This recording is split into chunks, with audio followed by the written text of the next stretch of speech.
नमस्कार। आज हम एक खास मामले पर थोड़ी गहराई से बात करेंगे। ये दिल्ली में हाल ही में हुई एक मुठभेड़ और उसके बाद हुई गिरफ्तारी से जुड़ा है। हमारे पास इससे जुड़ी एक न्यूज़ रिपोर्ट है और हम कोशिश करेंगे कि समझें कि इसमें क्या अहम बातें हैं, इसके क्या मायने हो सकते हैं, जैसा कि रिपोर्ट में बताया गया है। जी, तो शुरुआत करते हैं फिर। तो मामला दिल्ली का है। पहली नज़र में शायद लगे कि ये बस एक और क्राइम न्यूज़ है, लेकिन जब आप डिटेल्स में जाते हैं तो कुछ चीज़ें ध्यान खींचती हैं। जैसे कि ये घटना हुई संजय गांधी पशु अस्पताल के पास। हाँ। विनय उर्फ मोटा 36 साल का एक आदमी, पुलिस टीम उसे पकड़ने गई थी, वो फुटपाथ पर मिला। और जैसी पुलिस ने उसे टोका, मतलब रोकने की कोशिश की, उसने पुलिस पर ही फायर कर दिया। अच्छा। हाँ, वहीं से मुठभेड़ शुरू हुई। फिर पुलिस ने भी जवाबी फायर किया, जिसमें वो घायल हो गया। और फिर उसे पकड़ लिया गया। रिपोर्ट कहती है कि अस्पताल में इलाज हुआ और फिर जुडिशियल कस्टडी में भेज दिया गया है।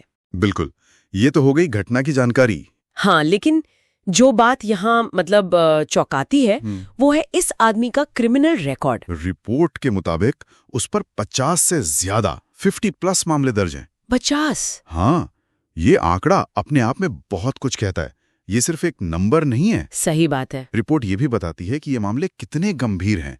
जैसे हत्या के प्रयास, अटेम्प्ट टू मर्डर के 17 मामले। 17? हाँ, अवैध हथियार रखने के 10 मामले और डकैती लूटपाट इसके 23 मामले। 23 मामले डकैती के। मतलब ये तो एक पैटर्न सा दिखता है ना, लगातार गंभीर अपराध। बिल्कुल, ये आंकड़े यही दिखाते हैं कि ये व्यक्ति लगातार इस तरह के गंभीर अपराधों में शामिल रहा है। जैसा सोर्स बता रहा है, ये एक पैटर्न है उसके अपराध करने का। 17 बार हत्या का प्रयास और 23 डकैती लूटपाट। ये तो वाकई बहुत ही संगीन रिकॉर्ड है। जाहिर है पुलिस के लिए तो ये एक बड़ी कामयाबी मानी जा रही होगी। हाँ, रिपोर्ट इसी तरह से इसे पेश करती है। मतलब इस गिरफ्तारी को दिल्ली में लॉ एंड ऑर्डर मजबूत करने की दिशा में एक बड़ा कदम माना जा रहा है। जब कोई ऐसा व्यक्ति पकड़ा जाता है जिस पर इतने सारे और इतने गंभीर मामले हों, तो जाहिर है इसे कानून लागू करने वाली एजेंसियों के लिए एक उल्लेखनीय सफलता के तौर पर देखा जाता है। हाँ, सोर्स का नजरिया यही लगता है कि इससे अपराध जगत में कड़ा संदेश जाता है। बिल्कुल। और ये मुठभेड़ हुई संजय गांधी पशु अस्पताल के पास।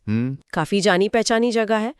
कभी कभी लगता है कि कुछ इलाके अपराध की वजह से ज्यादा चर्चा में आ जाते हैं। हाँ, ये होता है। लेकिन रिपोर्ट में एक और दिलचस्प बात कही गई है। क्या? कि कैसे कानून की पकड़ भी उतनी गहरी हो सकती है, चाहे अपराध कहीं भी हो रहा हो। मतलब जगह का नाम अपराधियों से जुड़ सकता है, पर कानून का शिकंजा भी उतना ही मजबूत है। अच्छा, तो इसका मतलब शायद ये है कि अपराध कितना भी बड़ा हो या कहीं भी हो, कानून अपना काम कर रहा है। हाँ, शायद रिपोर्ट यही इशारा कर रही है कि कोई भी इलाका अपराध का गढ़ नहीं बन सकता या हमेशा के लिए अपराधियों से नहीं जुड़ सकता। एजेंसियां सक्रिय हैं और शायद इस मामले में एक इतने व्यस्त इलाके में ये कार्रवाई इसी बात को रेखांकित करती है। तो अगर हम संक्षेप में देखें तो दिल्ली में एक मुठभेड़ हुई, एक ऐसे आदमी की गिरफ्तारी हुई जिसका क्रिमिनल रिकॉर्ड बहुत लंबा और गंभीर है। 50 से ज्यादा मामले। हाँ, और न्यूज़ सोर्स के मुताबिक ये कानून व्यवस्था के लिए एक पॉजिटिव डेवलपमेंट है। जी बिल्कुल, रिपोर्ट तो इसे एक महत्वपूर्ण उपलब्धि ही मान रही है। लेकिन ये हमें सोचने पर भी मजबूर करता है ना। किस तरह से? देखिए, एक व्यक्ति की गिरफ्तारी जरूरी है, अहम है, पर जब किसी पर इतने सारे मामले पहले से ही हों, 50 से ज्यादा, तो सवाल ये उठता है कि क्या हमारी व्यवस्था में ऐसी स्थिति बनने से रोकने के लिए या न्याय प्रक्रिया को और तेज करने के लिए कुछ और निरंतर प्रयासों की जरूरत है। हाँ, ये सोचने वाली बात है। जिससे आम लोगों का भरोसा सिस्टम में और मजबूत हो सके। ये एक ऐसा सवाल है जिस पर शायद हमें आगे भी विचार करना चाहिए। Thanks for watching. If you like the video, please like, share, subscribe and hit the bell icon.